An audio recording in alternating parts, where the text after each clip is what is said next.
Hello everyone and welcome to Bad Battle, the show where literally nothing matters and everything I say is useless. Today we're going to be talking about one of the most popular fights, and in my humble opinion, one of the most overhyped fights that is currently circling the internet. I am of course talking about Marvel's Harry Osborn, son of Norman Osborn and father of Normie Osborn, god, even his own son is a normie, versus DC's one and only Superman from the planet Kryptonite. This is arguably the biggest hero that DC has to offer versus one of Spider-Man's most powerful best friends. And this is Spider-Man. He doesn't choose that stuff lightly. People are taking this debate very seriously, and there is quite literally no hope for consensus. Everyone is at war, and this is clearly one of the worst things that has happened in 2020. So in order to save humanity, because that's the kind of guy that I am, I'm here to put an end to this debate once and for all, and show all of you guys why this is such a bad battle.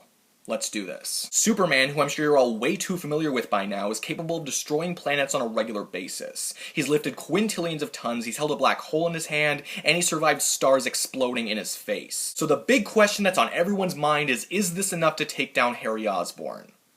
No, of course it's not. Don't be an idiot. Harry injected the Goblin formula into his own body in order to become the second Green Goblin, and it was during this time that he was able to fight Spider-Man. Spider-Man has fought Captain America many times. Captain America has boxed Thor without getting his head blown off.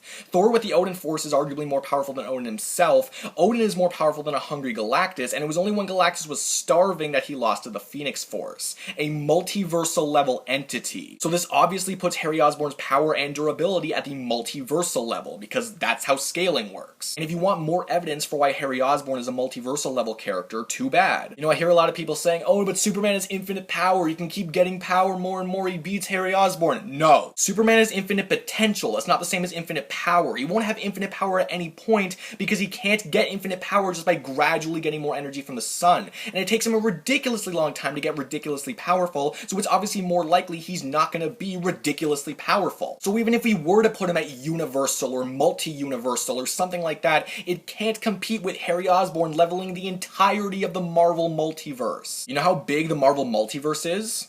Really big. It's a quantum multiverse, look it up. You know, I've also heard a lot of people say, what about Superman's speed? Superman's like trillions of times the speed of light, Harry Osborn is way slower. And these are the people that I really don't take seriously. In the movie Spider-Man 3, Harry Osborn, a less powerful version of Harry Osborn than the one from the comics, may I remind you, was able to literally disappear. He just disappeared, he was gone. He wasn't just hiding underneath the table. Peter Parker looks for him. Is Superman able to just disappear whenever he wants to? No, he isn't. So it makes him faster than Superman, trust me. The last big argument I see from people is about Superman's intelligence. He can just process information really, really fast. And yes, he can. But remember who we're talking about here. Not only can we scale Harry Osborn to Spider-Man, who has an IQ of 250, we also have to remember that Harry Osborn is the son of Norman Osborn. Norman Osborn was Iron Patriot. War Machine was also Iron Patriot. War Machine is the best friend of Tony Stark, and Tony Stark has been routinely compared to characters like Reed Richards and Victor Von Doom, who are the two smartest mortal men on the planet. Don't you just love how fun and reliable scaling is all the time? And just to really top everything off, Harry Osborn fights on par with Spider-Man in the comics, Spider-Man beat Batman in the Death Battle, and wouldn't you know it, Batman beat Superman in Batman v Superman. So even when looking at the characters across multiverses, Harry Osborn still scales to being more powerful than Superman. And this is even more proof that Harry Osborn is a multiversal level character. Don't think about that too hard. He's got his heat vision, he's got his freeze breath, he's got his flying, but ultimately there is nothing that Superman can pull out of his tights that will save him in this fight. This is not a competition at all. Harry Osborn wins 9 times out of 10. This is just a bad battle. Superman sucks, DC sucks, James Franco is God.